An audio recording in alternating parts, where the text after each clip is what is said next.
Hi, welcome to Chapter 9, Part 2, List Search. In the last video, we talked about making lists, and now we're going to talk about how to search through them. And you're going to get to play at the very end, or watch me play a whack-a-mole game, and I'm hoping you'll get a chance to play it in class. So, common uses of lists. Well, one of the things we saw already is you can iterate through a list of several like items, like the Rockettes, to accomplish the same task within each item. And you're going to do that in class already if you've not done so by the time you watch this video. So we saw it in the Rockettes example as well. You can also iterate through a list to search for one item that has a given property. And what we're going to talk about is how to do this, and this is called a list search. So here's our example. Hopefully at some point you all have played the whack-a-mole arcade game where you have a hammer and you're trying to hit these little fluffy moles that keep popping up. And so the idea is that you try to hit it before the mole drops out of sight, and the game is over when 10 moles have been whacked. So to design the game, we need to answer several questions. How will it work overall? How do we keep score? How do we know when the user whacks a mole? How do we know when the game is over? And also, how will a list help us? Well, let's talk about how the game will work overall. A mole pops up and goes back down. Each time the mole pops up, the user is going to attempt to use the mouse to click the mole, and it's not as easy as it sounds, or at least not for me. When a click occurs, we check to see was the mole clicked, and if so, a sound plays and the score increases. So that's pretty important, and this might be really helpful when you're designing your own games. If the mouse actually clicks on a mole, then you can change your score. So you keep doing it until the game is over, and that's going to be one of the other questions is how do you decide when the game is over? So let's design a really rough flowchart to plan how the game will be run. Two different parts, how the game goes and what happens when you click the mouse. And the question is, why do we want to do them separately? Well, because you need the moles to keep popping up whether or not you're clicking, right? So if the question is the game over? If the answer is no, then you're going to keep popping a random mole. And then you ask the question, is the game over? No, then keep popping a random mole. So this has got to be going on continuously. Think about what kind of loop might be a good one for this. And then also the option is if the game is over, then that's it. Congratulations, you won, that kind of thing. So while this is going on, separately, you've got this mouse click. Are you clicking on a mole? Are you clicking on a mole? Are you clicking on a mole? And if yes, you do this, play a sound, change a score. If no, do nothing. And like I said, meanwhile, this keeps going on. So that's the main driver for the game, and that's what's going to be written in World My First Method. So while the game isn't over, randomly select one mole and call pop mole, and then otherwise, as soon as the game is over, right, this is outside of the while loop, congratulate the user. And I gave away the answer. The idea is that you're going to use a while loop to keep it going continuously. So let's talk about pop mole. That's actually a really straightforward method. Move the mole up, wait some time, move the mole back down. That's all it is. What makes it really kind of interesting is randomizing which mole comes up, and we'll get to that in a second. How do you keep score? Well, this is another really interesting way of doing it. So you've got this white pillar right here. Okay, it's a visual scorekeeper, and pay attention to this especially because you might want to use it for your own game. So the scorekeeper is actually made up of two cylinders, grayish, whitish one above the ground, and you can just see a yellow one below the ground. And the idea is that each cylinder is 1 meter in height, and Alice is telling you that right now, and that's going to be useful in a moment, you'll see. So keeping score, every time the user clicks the mole, the yellow cylinder is going to move up 1/10 of a meter.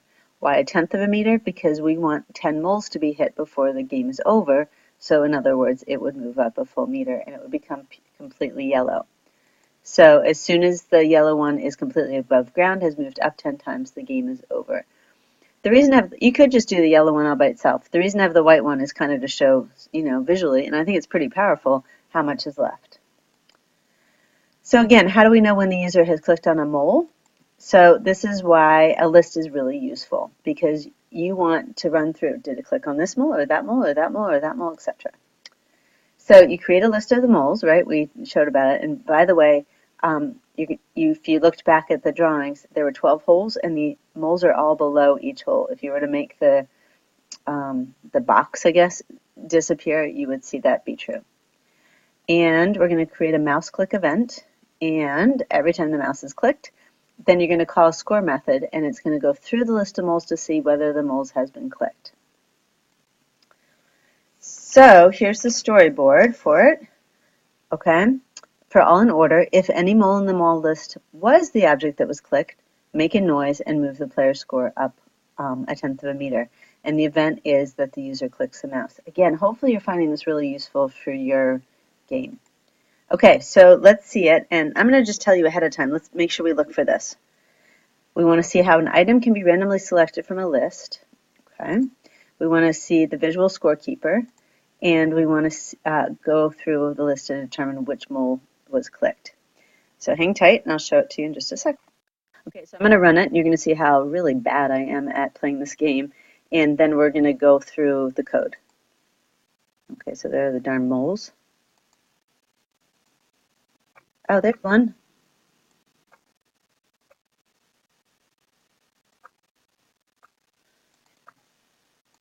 Okay, one more time, watch the yellow thing go up as I eventually click a mole. Okay, so you get the idea. The moles kept going up and down even when I wasn't clicking, and you could hopefully hear when I did click that it made a little noise. So let's pull these apart a little bit. I want to look at world pop mole. Really straightforward. It looks just like the storyboard code, right? It's just that some random mole is going to go up 0.8, wait 0.5 seconds, and move down. Super easy, right? Here's the interesting part is figuring out which mole does it. You're going to totally randomize it doing it this way. So let me show you how that works. If we go to pop mole, if you just drag that in, pick anyone, it doesn't matter. And then I'm going to go to the properties of the world, because that's where the list is. Remember, it's a world property. And if I just drag it in right here, and then I have a choice. First item from the list, last item from the list, or random item.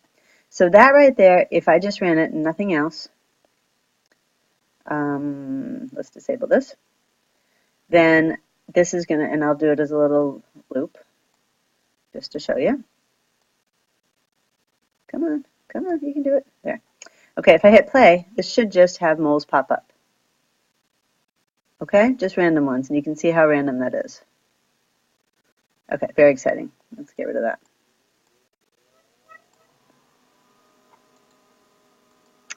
Okay, let me get rid of that. Okay, now let me show you this part. While as long as the player score, and so that's the yellow thing right there, and if I click on it, you can see that it's highlighted. As long as it's not above the ground, then we're going to do this. Well, the way to drag that code in is I'm going to make a while loop. Okay, I'm going to do a world function of, okay, while I'm on player score, let's bring this in. Come on. Some days it works, some days it doesn't. There we go. As long as it's above the ground, but you'll notice I want a not while it's not above the ground. So let's go back to the world, and you go back to the functions, and you go up here, the Boolean logic, the not. I'm going to dump it in front, and there you have it. Okay? So that's how they did that part. Now, let's look at this part, world score. Okay, for all world moles, so one at a time, so it's bringing this one in, right? And the idea is if clicked, so here it is, when you click on something, that's what's under the mouse cursor. So if click equals item from moles, again, that's this thing right here. So you're dragging that in right there. I think. Maybe not. Hang tight. Let me check that out. Nope, sorry, I was totally wrong. Okay, it has to be clicked equals, and then you drag it from here.